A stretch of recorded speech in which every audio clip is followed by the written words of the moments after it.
Let's talk NASCAR with your host, Todd Bailing, co-hosts Brian Schmidt, PJ Noodleman, and producer Dangerous Dan Margetta. Call the show anytime at 414-421-7901. And now, the creator and host of the fastest hour in radio, Todd Bailing. We're off to Pocono, Pennsylvania. Woohoo! Glad you could join us today. Todd Bailing in Linden Station, USA. Joined by two out of my three partners today, beginning with Brian Schmidt over in Utzberg, Wisconsin, representing the eastern portion of the state. Hi, Brian. Good morning. Yes, isn't streaming a great thing?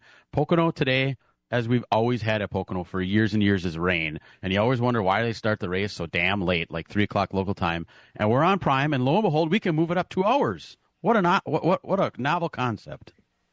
It's crazy.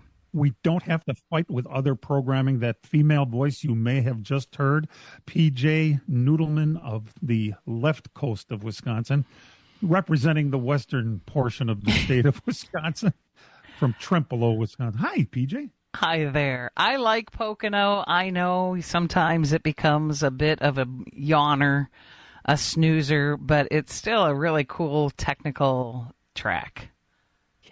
It's unique, very unique. Appreciate that technical thing. Yeah, it is unique. If there was one race they could erase from the schedule, as far as I'm concerned, this would be it.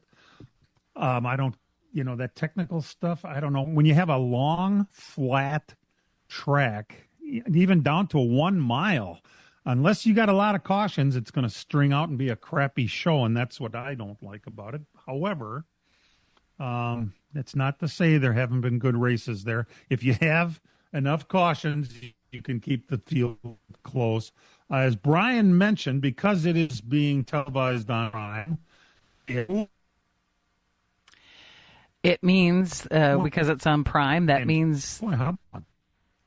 It means that there is no time constraints, which, Brian, we were talking before we went on the air, that's quite a godsend, because in the past it's been a bit of a circus every time there was rain. Yeah, it's something we have always battled, and this year at the Daytona 500, we knew we had rain coming, and on Friday, they had to make the announcement they were moving it up only 1 hour, which was just enough to do it, which was the most they could do, because basically you just condensed their 1 hour pre-race show to start it, because that's when network TV comes on. Prime, you can do whenever you want. I mean, I think Prime's going to start their pre-race probably at the top at 11 o'clock or something like that, and the green flag is going to be an hour later. I mean, it's a full 2 hour move up with no heartburn from anybody in the broadcasting world. It's a great thing, and I was one of those that was very against streaming when it came out, and boy, more and more and more of what they do there, I'm really starting to like it, and I think it's the way of the world. I really do. Yeah, well, maybe. So not only is the green flag at 20 after 12, but the reason it got moved up is because the weather forecast is somewhat iffy. Yes, it's going to be in the 70s. That part's okay. There is a 20% chance of 3 up to 50% chance of rain. We're going to see the segments are at 30, 95. It's a 100 or miles. D. Hamlin is on the pole. It's the D. Hamlin show. And then he's got to go 250 miles. Go ahead. I'm listening to you. Well, he's got to go to the back. Yeah. That's the way it works, right? The last 2 races, he's had to go to the back, and it doesn't seem to bother him very much. 6 cars go to the rear. Hamlin, a 20 car of C. Bell, in the 2 car. Josh Berry, looking for work in the 21. William in the 24, and Eric Jones starting to turn things around a little bit. So, 6 cars to the rear. The question would be, if you put enough cars to the rear, you're not really at the Hamlin has already worked his way up 3 rows. So I understand that there's technical problems from my end. I apologize for that. Very little I can do about it, but that's where we are. Oh, by the way, Kyle Larson, who qualified second, is now going to be starting from the pole because of all those cars, including Hamlin, who got sent to the rear. But Kyle Larson had problems of his own. They screwed up their inspection twice, and our own Jesse Saunders, the car chief for the 5 car, is not invited inside the racetrack. So not only is Saunders out, but they lost pit selection too, and Kyle Larson, even though he starts up front, doesn't have a car chief. So what a wonderful way to start the day. We did send a message to Saunders to see if he might want to be on with us since he has nothing else to do, but he didn't get back to me, so apparently he does. Well, those guys do now, though, hide out in a hotel room and have computers, and they run the race from remotely locations now. So, I mean, NASCAR thinks they're doing some huge penalties to these guys. The way technology is these days, he'll still have his fingers in there as much as he can, other than actually grabbing stuff off of the car. Yeah, that's pretty standard fare, although I know sometimes NASCAR will put people at those hotel rooms to ensure that nothing is being communicated. But they would need an awful lot of people for that to happen this weekend, that's for sure. Right. They have been racing at Pocono. They ran the Nope Series yesterday, NASCAR O'Reilly Auto Parts Series. Justin Allgaier, he turned 40 a week ago, and he won his 5th race of the year. Brian, this is the best he's ever looked, and he's 40 years old. Amazing. Yeah, and there was even talk that he was going to retire at the end of the year, or last year. He didn't even know if he wanted to race this year. Boy, I'm sure he's glad Dale Jr. talked him into it, because he is just dominant, and with this new format where it doesn't come down to one race under pressure at Phoenix like he had before, where he was able to do one, but he lost about 3 of them that way. He's got to feel really good about his situation right now. Also, the ARCA Series raced at Pocono. Giovanni Ruggiero was your winner. That's really how you pronounce his name, but the announcers and they call him Ruggiero. And I kind of like Knuckle Dragger, honestly. But... Yeah, we know who we're talking about. Yeah. He dominated that. I mean, talk about an ass kicking. My goodness. I think he won by like 7 or 11 seconds, something like that. It's crazy. What is he? Seekonk, Massachusetts, or something like that. So, yeah. So you'll be hearing that name, Giro, very often, I think, before his career is going to be over with. Did I mention? Yes, I did mention that. Never mind. It's been the Denny Hamlin show, and I'm just amazed at how suddenly everything it's all Hamlin all the time, winning races, win poles. He's the story of the race. He's you can take nothing away from this guy. And as much as NASCAR turned into a young man's show, look at who's dominating in his 40s. It's Denny Hamlin. It's pretty amazing. And he won at Michigan last week. He won his 63rd race, which tied him with Kyle Busch. And I don't know if you saw it, but it was pretty awesome when he took that 1/8 flag around the track for a lap. It is not going to be for sale. It's a one-off. They only had the flag to honor Kyle Busch because he tied Kyle Busch on the list. And the 1 was stylized from the Gibbs collection, and the 8 was stylized from the Richard Childress collection. So, whatever. It was a pretty cool move, I thought. And did anybody notice he's not getting nearly as many boos as he did before? Yeah, I think people are feeling kind of sorry for him. But yeah, all the crap he's been through over the last couple of years. I mean, he was, kind of an ass for a long time, and last year basically had the championships, snatched out from under him, and then all the off-season stuff with his dad dying and all that kind of stuff, and then him showing a little emotion at the end of last year. I think everybody's got a little bit of a soft spot for him, and I'll be included in that. I don't have a problem seeing him win this much, which is surprising because I never really liked him. We'll be back right after these. Get ready for speed, power, and precision. June 18th through the 21st, the XPEL Grand Prix presented by AMR takes over Road America. Watch the stars of the IndyCar Series, North America's premier open-wheel championship, battle wheel-to-wheel at speeds up to 200 miles per hour on one of the world's most iconic road courses. And catch the future stars of racing with Indy NXT, USF Pro 2000, USF 2000, and Radical Cup North America all in one action-packed weekend. Feel the adrenaline, hear the roar, experience it live. For tickets, visit roadamerica.com. As a growing manufacturing company, we needed security solutions. We chose Bonafide because of the services they offer, pricing, and trusted reputation. But it's their outstanding service and support that convinced us we made the right choice with Bonafide. When businesses need security, they contact Bonafide Security Solutions. From locks and alarms to safes and surveillance, we do it all. We are Bonafide. We protect what you value. For your free security survey, call us today or visit bonafidesafe.com. The summer heat is on, and PMF Landscape Supply in West Bend has everything you need with fresh mulch arriving daily. From premium hardwood mulch to hemlock and pine bark to EnviroMulch in red, gold, chocolate brown, and black colors. PMF also has a large variety of decorative stone and granite, as well as field stone, topsoil, and compost. For all your landscaping needs, visit PMF Landscape Supply, 5470 River Road in West Bend. Call 262-338-8800. Or visit pmflandscape.com. Friends of racing for many years. PMF Landscape Supply in West Bend. Chimney Mechanics installs and services wood, natural gas, propane, pellet stoves, and chimneys. We service all of Wisconsin, the UP, and Northern Illinois. We repair all brands and all models of fireplaces, no matter where you bought it. We do custom chimney caps, liners, chimney fire repairs, water and stonework, water leak repairs, and replacement dampers. We do new construction and insurance work. No job is too big or too small. ChimneyMechanics.com. That's Chimney Mechanics with an X. Check us out on Facebook.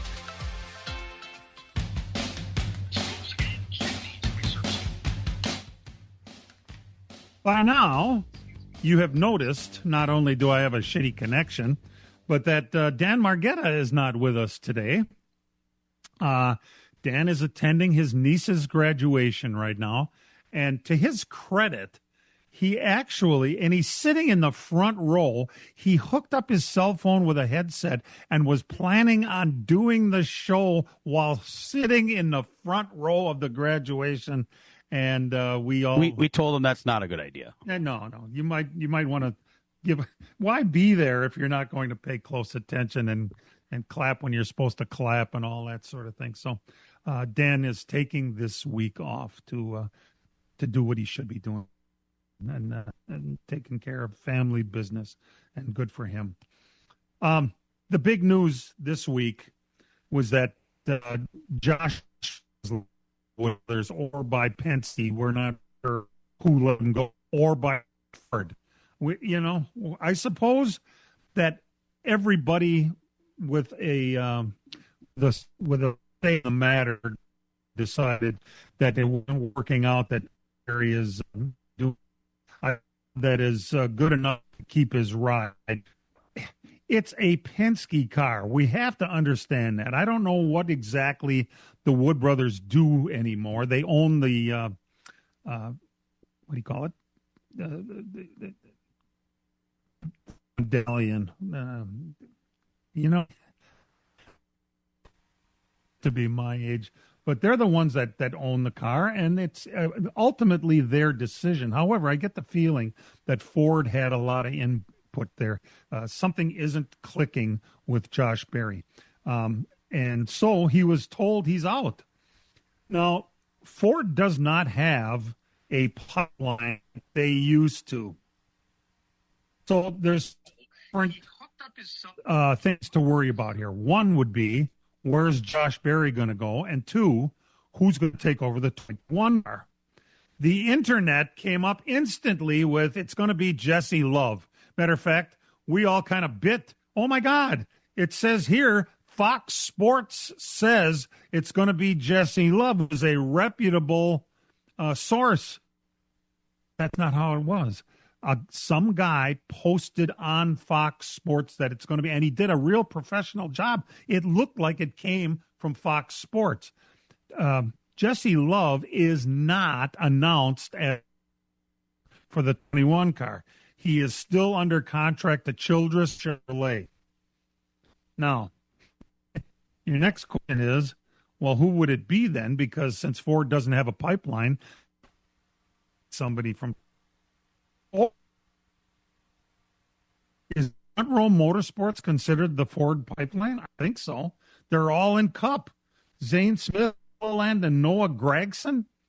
Would one of them be eligible or considered to make the jump over to that Penske Wood Brothers car? You might still have people snarfing a different manufacturer, too. I mean, I think people just assume that Zilich is a done deal where he's at, but, I mean, money talks, and maybe they will figure something out to try to get a hot shoe in that car. This is what happens when you don't have anything in the Norp Series, you know. Right now your pipeline consists of Lane Riggs and, Chandler Smith are the two front row Ford truck guys, and then the ThorSport trucks, which the ThorSport trucks aren't running particularly well right now. So, that's not anything anybody's going to want to, be all excited about. So that's why I think the Jesse Love thing might have some merit to it, because, I mean, it sure looks like Austin Hill's the man who's going to, be taking over the car for Childress Motorsports. So Jesse Love, who won the title last year, sits there, and I mean, if people come sniffing around for him, he's got his title already. He thinks he's probably ready to move up. And if Ford's the one that comes along and wants to grab him, that's probably where he'll go. I don't know what his contract is with Childress, but it's not a Cup Series one. So, that's why I think that has legs to it and has merit to it. Obviously, they're not making any announcements now, but I think that's why there might be some plot to that. I agree. There's also the thought that since this is a contract year for Chris Buescher, that he might be considered. I can't imagine that he would leave Roush to go to Penske, but, he's not really doing anything of note at Roush. What do you think? I mean, is he going to be an upgrade in a 21 car if he leaves this 17? I don't. I do, actually. That 21 hasn't done anything lately. That's the problem. I mean, last time it did anything was when Ryan Blaney was in the car. Yep. I think Buescher is a damn good driver, and I think he is one of those people that can squeeze more out of something than what's there. And we're not sure that that's what the problem. I mean, Josh Berry, nice guy, good driver, but I don't see him coming out on top on this. There's not going to be. He has all this experience in the Cup Series, and he's pretty respected. But I don't know that there's enough. If we're playing musical chairs, he's going to end up back in the Norp Series, it seems like to me. Yeah, I think so. I mean, here's one. I mean, if indeed Justin Allgaier goes out, dominates, and wins the title this year, and then actually does hang it up, I can see Josh Berry going back over by Junior Motorsports and being a journeyman in that series for the rest of his career, like Justin Allgaier is. I think that'd be a perfect place for him. I think that would be a good view on that, Brian. I agree. Makes sense. Certainly does make sense. And he would also be the first guy tabbed anytime someone had an injury that he could go over there and do a good job, because he has a track record. He did it for a couple different cars. So, the Josh Berry story was a good one. He came up through the late model ranks and didn't bring money and got tapped to drive. And everywhere he's been, he's done very well for himself. And everybody likes him, and he's got a head. His head is on straight. And now here's another one. He does have a kind of a Hendrick vibe to him. And he has driven for Hendrick before. And in the event that Bowman is still being looked to not have his contract renewed, I mean, I would think that Josh Berry is on the list to go over to the 48 car. Now, everybody seems to think that just because Hendrick has money running out of his ass, that he's going to be able to go over and just write a check for, and bring Zilich, buy him out of his contract and bring him over to drive the 48 car. I just don't see that happening myself. Now, I might be wrong on that. I've been known to be wrong on this kind of stuff before, but Hendrick, how far can he go with that checkbook? Yeah, do you guys think he's going to be able to buy him out? If you think so and you want to tap us and come on in and join the conversation, 414-421-7901, and we'll be right back.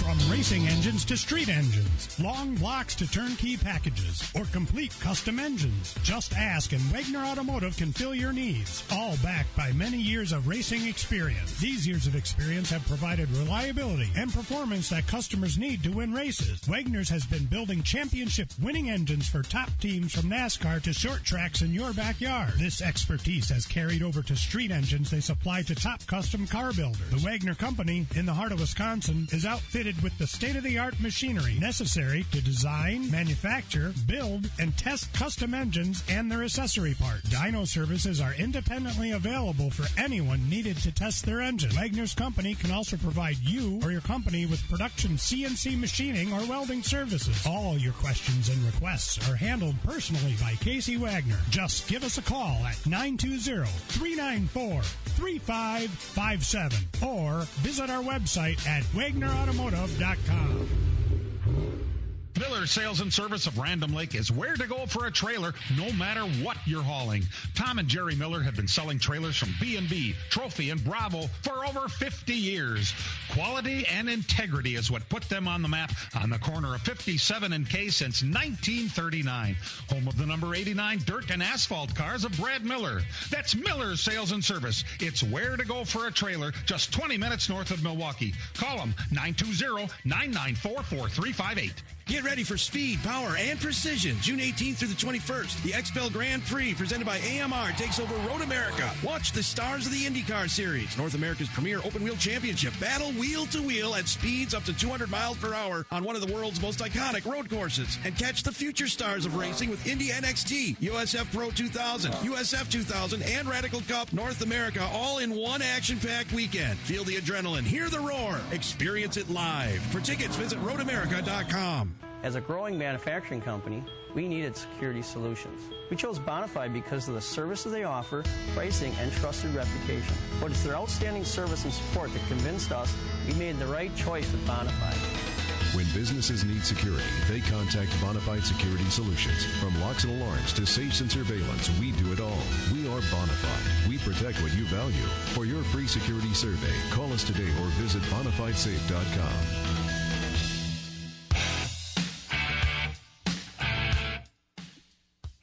Welcome back to LTN. We mentioned that Hamlin won last week at Michigan, impressively again. But as far as I'm concerned, the biggest news that came out of that is it was the biggest test we have had yet of this new safety-minded brick that they're driving around and calling it a race car. I think it's important that Christopher Bell came away with that massive hit he took last week with only a broken left wrist. His foot was bruised, but that's just something that's going to just go away. The left wrist being broken is what is pretty significant here at this point. They said it was 60, the equivalent of hitting the wall at 63 Gs. I don't know my G's, but that seems like a lot. It is a lot. It is a lot. And they've had to kind of modify his steering wheel as well because he's got a bit of a struggle to hang on to things the way that his arm is. I mean, we've come a long way because, just a couple years ago when, Kurt Busch hit the wall in these new cars, it didn't even seem like a hard hit, and that ended his career. So, I mean, kudos. We have to give, a tip of the hat to NASCAR for what they've done with these new cars, as much as we've been critical about them.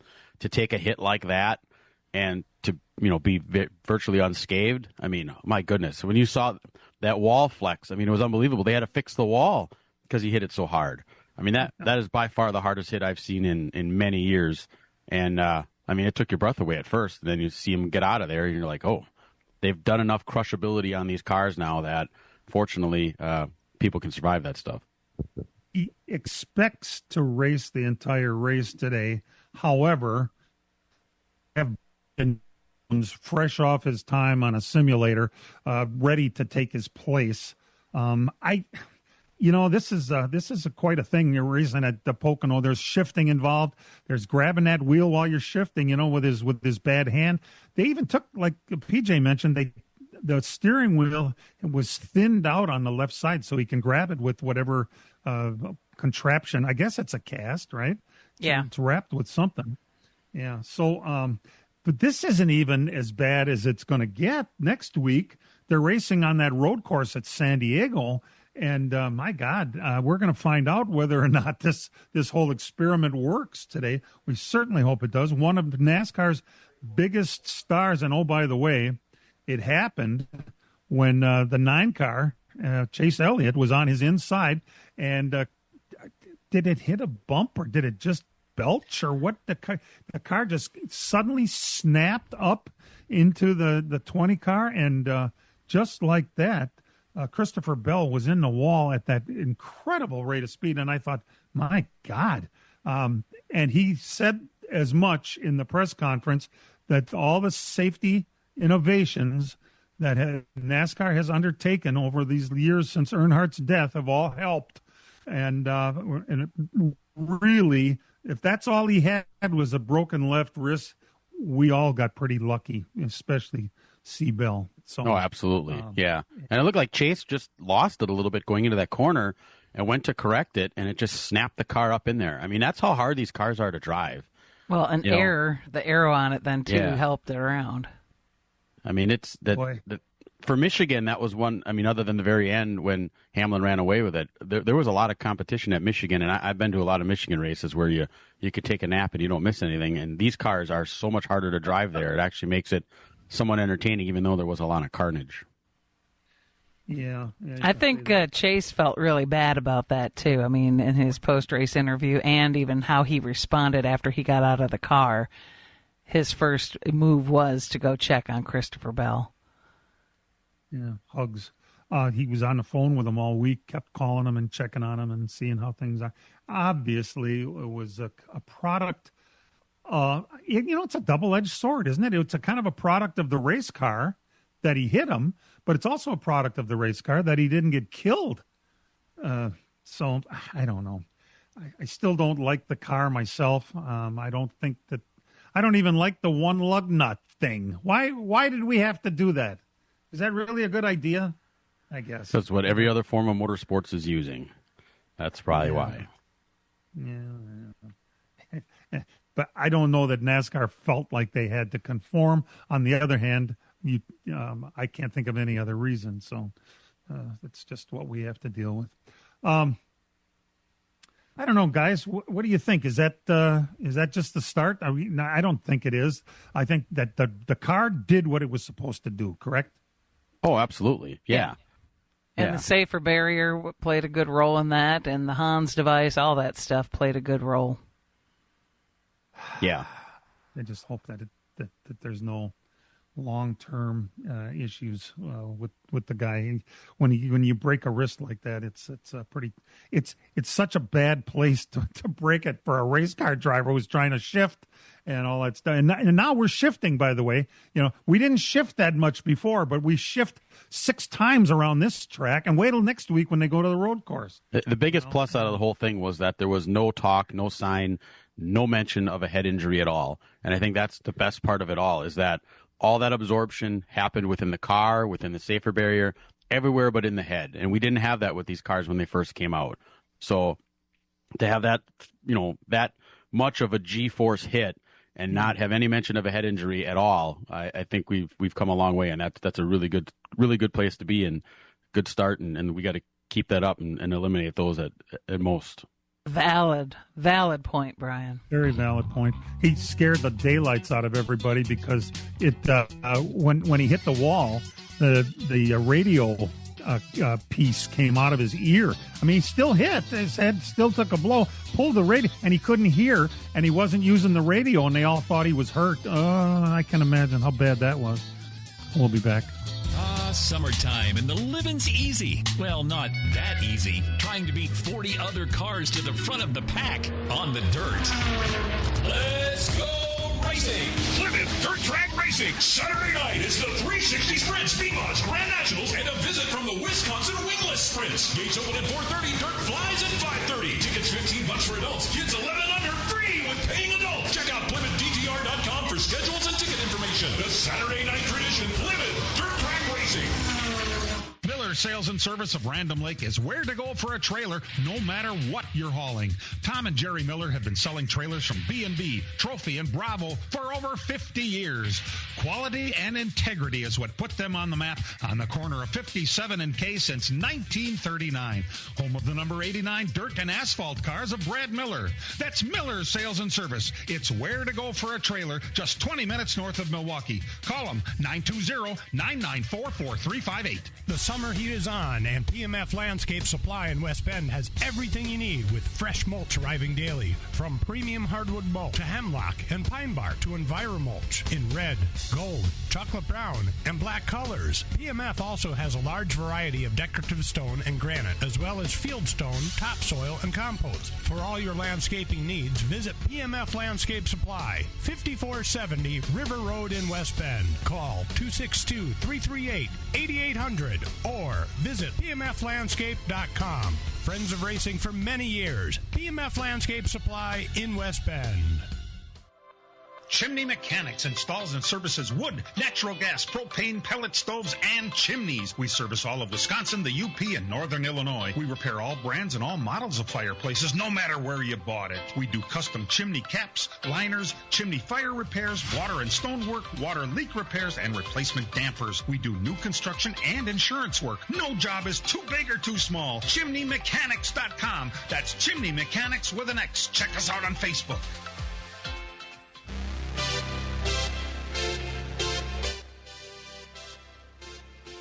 Welcome back to LTN. Brian, it sounds like they have a time for pre-race on Prime, huh? Yep, right after our program is over at 11 o'clock, Prime is going to come on the air with their pre-race show. So we'll still be able to see the really, that's probably one of their best parts of the Prime broadcast is their pre and post race show. It's outstanding. The different people they bring on. You know, last week they had Martin Truex Jr. We haven't seen Martin Truex Jr. probably since he quit racing. And lo and behold, I turned my TV on last week Sunday, and there he is. I mean, it's really cool how they're bringing these guys back. And I heard Dale Earnhardt Jr. this week talk about how he asked him, you know, because Dale Jr. is kind of behind all the stuff they're doing on Prime, and he talked about how he's brought these other guys on. He's the one that talked Carl Edwards into coming. He talked Mark Martin into coming on. And then he's talking to Truex about it, and he goes, he can go all year without talking to Truex. And come hunting season, then he calls him, and he talks to him just like he talked to him the day before. So Junior says, we're getting this set up, you know, in like December for what we're going to do. And he says, well, I'll give him a call. And he texted Truex, and Truex didn't answer him. And then he finally gave him a call, and he answered. And he says, hey, I want to know if you want to do some Prime stuff. And Truex was like, well, I don't want to travel. I ain't going anywhere. What's the schedule look like? And he told him where it was. And he goes, well, I ain't going out to San Diego. And he said, and I don't really want to go to the 600. I'm busy that weekend. He says, well, what about Michigan? Because Truex is living back in New Jersey. And he's like, yeah, I can do that one. And he goes, it was that easy. He said it's really kind of a strange relationship what they have going on. But I thought Truex was great on there.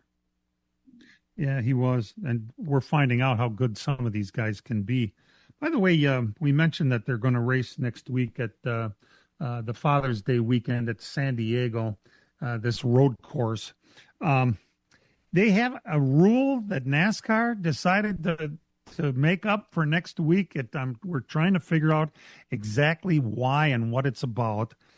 Drivers that are committed to any series may not race in any other series at San Diego. Now, they made an exception to their new rule already. Austin Hill, because he has taken over for Kyle Busch, is going to be allowed to race in both series, the Norp Series and the Cup Series. But what in the hell is behind this new rule? I think it's Toyota behind this rule. They do not want anybody else coming in to be a threat in the Truck Series specifically, or anywhere else where they feel like they have a great shot to win with one of their drivers. Sounds like an SVG rule, so that SVG doesn't win all three races again, which is probably be likely if he did. Right. So I think Toyota is like trying to cock block that. Isn't that just insane when you think about it. One driver is too good, so we're going to make up a new rule so he can't race in all the series. It sounds a little bit like a Kyle Busch rule, you know. You can only race 5 races a year because you stink up our show and you win too much. Really? That's ridiculous. And I mean, honestly, I would love to see SVG do all the available divisions out there, because I think if you can beat him in that kind of environment, that says a lot about you. It does. And I wonder what the drivers think of that themselves. Is that really why they did this? And if there's a different reason, what could it possibly be? It might be something with military reasoning and with, clearance for people. I don't know, but that doesn't really track, because it is a different animal. It is a military base. So, there might be things to that nature, and you probably have to clear everybody out. And if you got somebody that's running multiple divisions, that could create a little sticky wicket there. I don't know. I'm just spitballing here. But to me, I tend to think it's probably more Toyota thinking, we're not letting anybody like SVG come in and take over a ride that could beat our trucks. Does Toyota have that kind of pull with NASCAR? I don't know. Think about it. Wow. Why would they care? Other than, a Chevy driver could beat their guys. Does that sound right to you? God. And would NASCAR actually bend over and kiss their ass like that? That makes no sense either. Yeah. If you want to beat the guy, get somebody better. Yeah, well, see if that works, Here is a reminder. Those of you who plan to go to Slinger Speedway tonight, there's no races. It's not a weather-related thing. They had their one of 2 slam fests last night. It's a huge event that leaves a huge mess. The track is not in any kind of shape to. They've done it before, but the track just takes a while for it to get cleaned up and ready to race. And so they take off the Sunday after Slam Fest, and so that's why there's no races tonight at Slinger Speedway. But as a reminder, next week on Father's Day is the first day of that 3-day Racers Paradise. Brian, are you going to all 3? Or PJ? I don't know if you are. Maybe you are too. Not this weekend. No. Oh. No, I by the time I get out of Road America and all that, I won't be able to make it to Slinger. But I'm going to try to do 2 of the 3. I'm going to try to get to the World of Outlaws up at 141 on Friday and Saturday, World of Outlaw late models, and then take in the IndyCar race, and then come home and watch on Track TV the race from Slinger. And we'll have more on the asphalt side of things with what's coming up too, because there is a ASA Stars Tour at Slinger on Sunday next week, and then on Tuesday the following week is the ASA Stars Tour at Capital 200. Dan is going to try to do it. However, Dan's going to miss a large portion of the IndyCar race at Road America because he's got to get out of there to run the camera. And I believe they're qualifying at either 2 or 3 o'clock already at Slinger next week. So he will have to forfeit one of them to check it out. I was going to try and make both of them, but I'm juggling doctors these days, and they're not allowing me basically to do them all. They think I need to set my whole schedule around when I can go be seen by doctors. I hate it. It's really getting to be a pain in the ass. Get off my lawn. Get off my lawn. I'm old enough. We're very happy you're tuned in. We're going to take a break and come back with some results from around the world of racing. This Father's Day, give Dad what he really wants. Racing! It's a huge doubleheader with the Appalachian Sucker Punch ASA Stars National Tour. Father's Day Sunday, June 21st. Slinger Super Speedway for the Badger State 325, plus the Midwest Truck Series and an on-track autograph session before the big race. Then on Tuesday, June 23rd, Madison International Speedway for the Capital 200, plus a driver meet and greet autograph session before the race. Don't miss your chance to see the best in super late model racing. Get tickets and full info now. StarsNationalTour.com. Summertime and the living's easy. Well, not that easy. Trying to beat 40 other cars to the front of the pack on the dirt.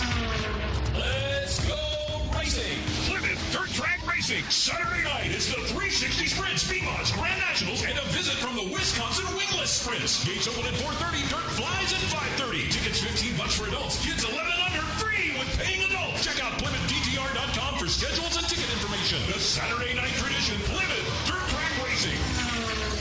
As a growing manufacturing company, we needed security solutions. We chose Bonafide because of the services they offer, pricing, and trusted reputation. But it's their outstanding service and support that convinced us we made the right choice with Bonafide. When businesses need security, they contact Bonafide Security Solutions. From locks and alarms to safes and surveillance, we do it all. We are Bonafide. We protect what you value. For your free security survey, call us today or visit bonafidesafe.com. The summer heat is on, and PMF Landscape Supply in West Bend has everything you need with fresh mulch arriving daily. From premium hardwood mulch to hemlock and pine bark to EnviroMulch in red, gold, chocolate brown, and black colors. PMF also has a large variety of decorative stone and granite, as well as field stone, topsoil, and compost. For all your landscaping needs, visit PMF Landscape Supply, 5470 River Road in West Bend. Call 262-338-8800. Or visit pmflandscape.com. Friends of racing for many years. PMF Landscape Supply in West Bend.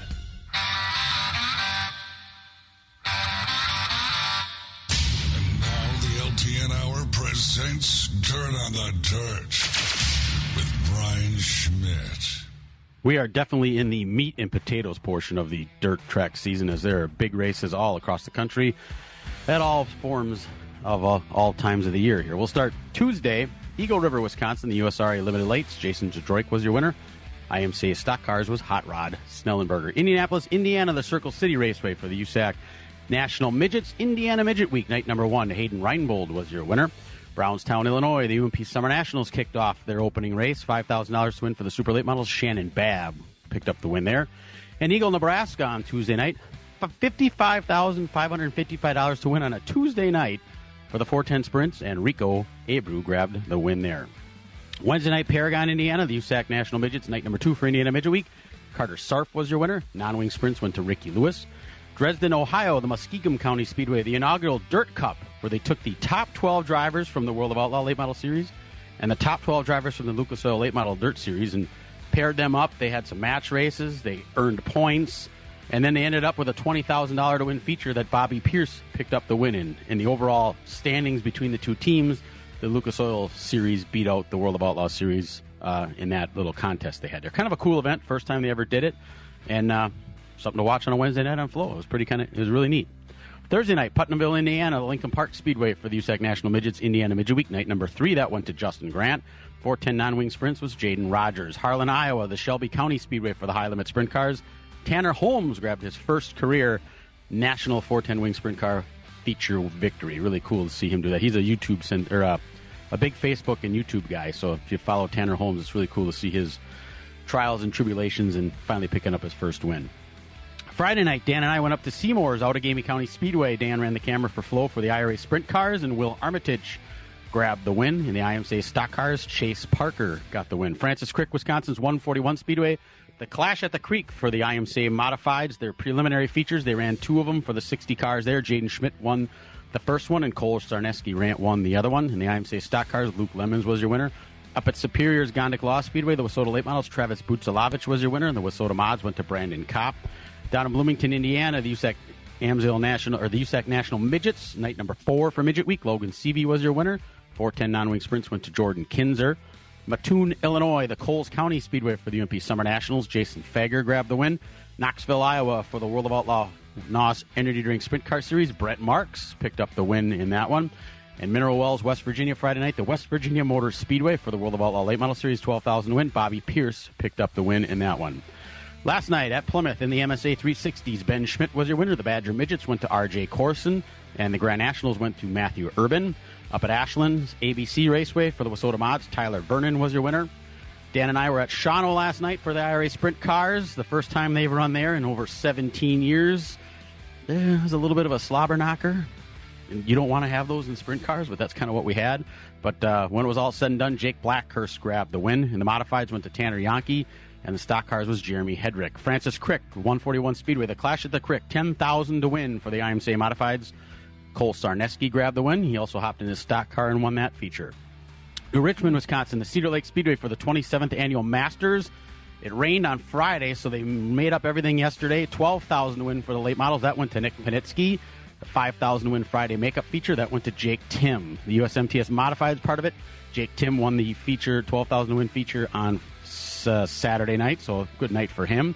And the makeup feature, that went to Cade Dillard. In the USRA Limited Lates, Cam Panitsky picked up the win Saturday night. So a good night for the Panitsky family there. And Friday night's makeup went to Mitchell Fensky. A lot of racing they did there, but they got it all taken care of and done. Hopstad, Indiana, Tri-State Speedway for the USAC National Midget Week. Justin Grant picked up another win. 410 non-wing sprints went to Kyle Cummins. Fairbury, Illinois, the UMP Summer Nationals, 10,000 win. That went to Shannon Babb. And finally, Mineral Wells, West Virginia, the World of Outlaw Late Models, $30,000 to win. Tyler Erb picked up the win in that one. And that is everything for this week. A very busy week.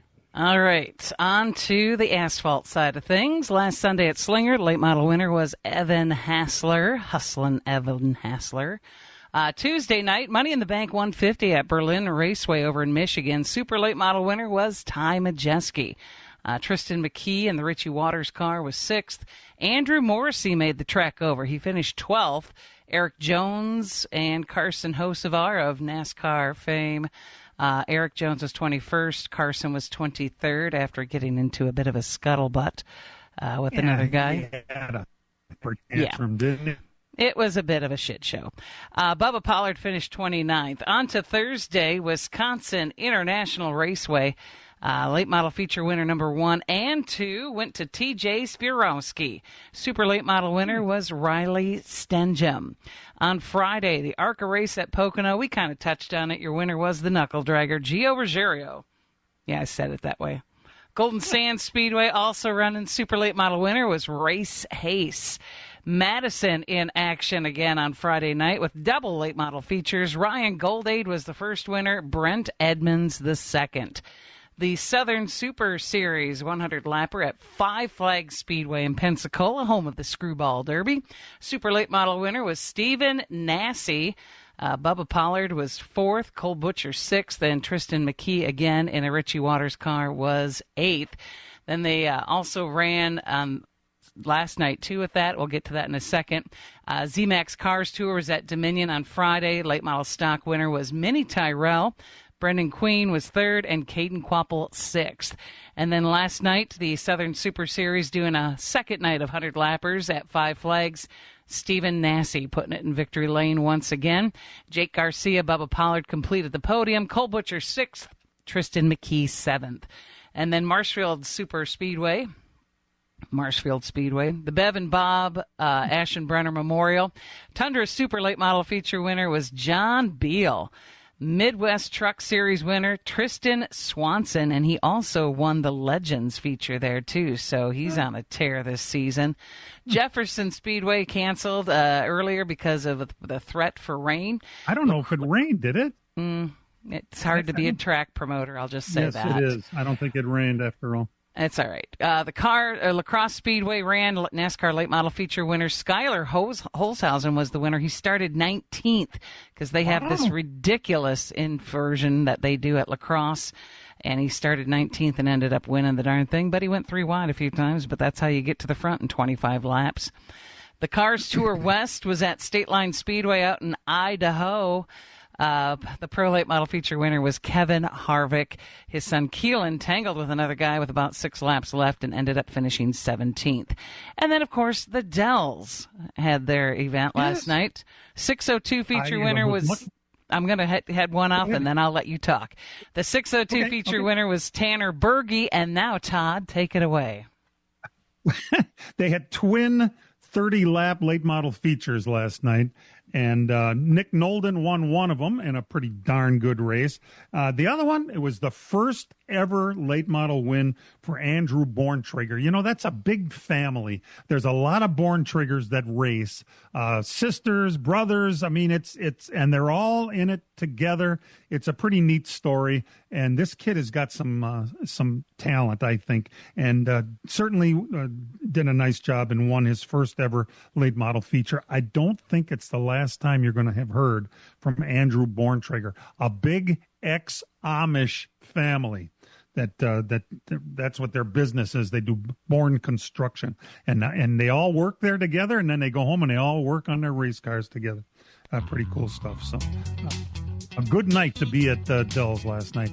We're gonna be back right after these.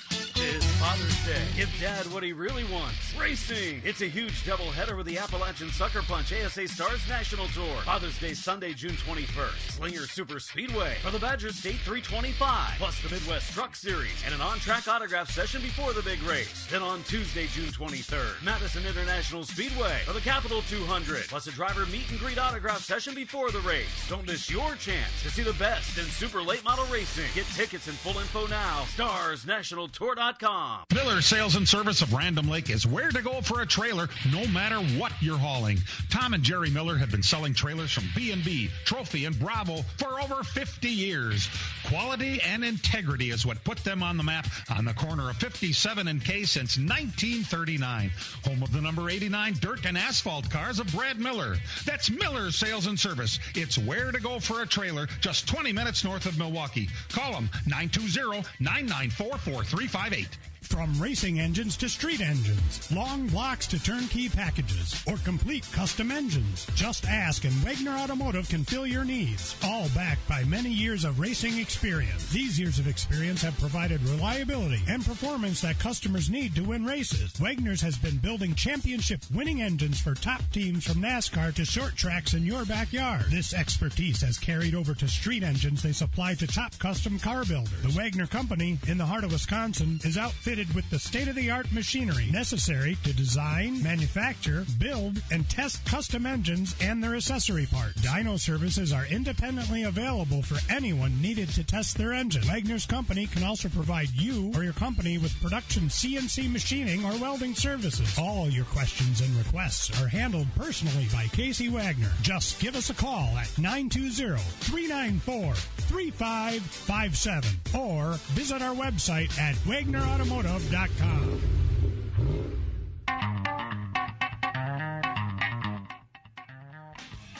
And welcome back. Dan won't be able to make his pick this week, which that's all right. Which I got it right last week. I departed from Ryan Blaney and I picked Denny, and he won. And so, just because of that accomplishment, you are going to be the first to pick today. Oh, well, all right. I'm going to go with Chris Buescher. Wow. Interesting. Before Brian makes his pick, I would just say, to me, this is as much of a crapshoot as going to Daytona. You just don't know what you're going to get. You got some guys on different strategy and who's taking tires later, and it's a long, boring ass race, and I think it could be anybody at this point. But Brian, keeping that in mind, go ahead. Oh, I'm going to take Denny Hamlin. Yeah, the year of Denny Hamlin continues, and he's been so good there so many times. Even though he's got to start at the back, it doesn't make a difference. He starts at the back. He did that last week. Yeah, he just uses it as a challenge. A week before. Keeping in mind that it's anybody's race, really, I believe like most anybody could win this thing. How long can William Byron go without winning? Something has got to snap over there at Hendrick, and I'm going to say it's going to be Byron, even though you might as well just put a bunch of balls in a hat and pull one out and say, oh, I got the 24. Well, heavy on the balls. Pretty much. That's another story completely. Speaking of Denny Hamlin, I didn't realize this, and Brian, maybe you did realize it, because between PJ and myself, when we were talking before we went on, Denny Hamlin, we don't know when he's going to retire. I don't think it's going to be at the end of this year. However, if he actually wins the championship and has a spectacular season like it looks like he's having, maybe that's a good way to step down. Conrad Morgan told me one time, you can't retire when things are going good. Well, if you hang around long enough, things are going to go bad. Well, for Hamlin, it's going so good this year that maybe he will retire at the end of the year if he wins a championship. The question was, who's going to take over the 11 car? I didn't know it. PJ didn't know it. And Hamlin confirmed it this week. Brian? Brent Cruz. But Danny says his contract goes through the 2027 season, which would give Brent Cruz a whole nother year to run in the Norp Series, which he didn't get started in. Yeah, he did. Well, he wasn't old enough, so he couldn't start the season. So he hasn't run Daytona, Talladega, none of that yet because he wasn't old enough. So give him a whole nother year. And, however, a lot of people say if Denny has the year that he has and he runs this all the way through the finish line like this, you can't see him trying to come back because you're not going to be able to top that. So it'll be a Rich Bickle situation. Yeah. I don't know. Right now, and any time you hear Denny talk, he says he's confident that, he says, I have a contract through 2027. And, then we have a good guy in the pipeline, Brent Cruz, coming up. So. But who's to say he won't hop over to the team that he owns with Michael Jordan? Yeah. True. Yeah. And it's interesting to hear them say Brent. You know it. It's interesting for them to say Brent Cruz. I mean, you're skipping some other Toyota guys in front of him. William Swalich was in the Toyota pipeline, and he's been in the truck in the Norp Series for a while. So you're just breezing by him, I guess. He's not doing enough. And there's a couple others that are Connor Mosack. There's a couple others that have been around there. And to skip all the way down and go to Brent Cruz, I was kind of interested in that. I was like, oh, all right. If you're William Swalich, what are you thinking? I guess I'm not. No, not worthy. Isn't it weird though that Denny made the announcement instead of Joe Gibbs Racing? Right. Kind of makes you speaking wonder. Off the cuff. I mean, knowing Denny, he could have been just speaking off the cuff too. I don't know. And trying to force Joe's hand. Yes. Which would be the ultimate FU if he's going to end up moving over there. Where did Brent Cruz come from, Brian? He's been running Trans Am for a couple of years. He won the TA2 race at Road America, I want to say at least 2 years ago, if not even more. He's run some of the late model stock cars down in North Carolina. He's run a few super late model races too. So all over the place? Yeah. Really? Some divisions he has more finesse than others. And do we know, I mean, does he have money? He must have some money if he's racing. Yeah, there must be some somewhere. I don't know exactly where. I said he was driving those really, really good TA2 cars. He's won at Road America at least once. It was like him, Connor Mosack, and then you got this Tristan McKee in that. There's a whole slew of these guys that are coming up through that TA2 thing now, which, Thomas Annunziata is another one. I mean, these are young kids, and the only reason you really know anything about them is because Bruce Noodleman works for some of these TA2 teams. He tells Dan and I when we go to these races at Road America, here, these are the kids to watch. And lo and behold, he's right, because a couple years later, they pop up in the NASCAR stuff. Speaking of Spire, they have their own development, believe it or not. And they are the ones behind Richie Waters, and they're the ones that put Tristan McKee in the car, in Richie Waters' car. And they're all going to be at Slinger Speedway for the Slinger Nationals, too. So you'll get a chance to see. McKee's been there before, but you'll get a chance to see how he's coming along. He's the next in the Spire line. By the way, speaking of the Slinger Nationals, I didn't even realize that way back in February when we were just sitting around bullshitting, that Carson Hocevar was being the Nationals. There are other possibilities of drivers to be named as we get closer to the date, and it's getting close. We will be able to figure that out. Hey, that time is here, and I want to say real race cars have doors, even if they do climb in through the windows.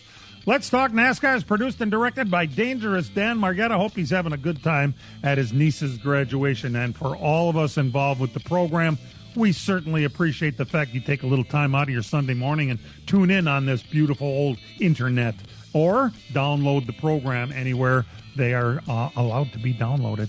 Hey, thanks for tuning in. We'll see you next week, everybody. This program has come to you live from multiple locations. Any and all comments expressed on this show do not necessarily express the opinions of this station, its employees, or advertisers. Your comments are always welcome at mail@ltnradionetwork.com. Find us at facebook.com/LTN Radio Network. And thank you for your support since 1985.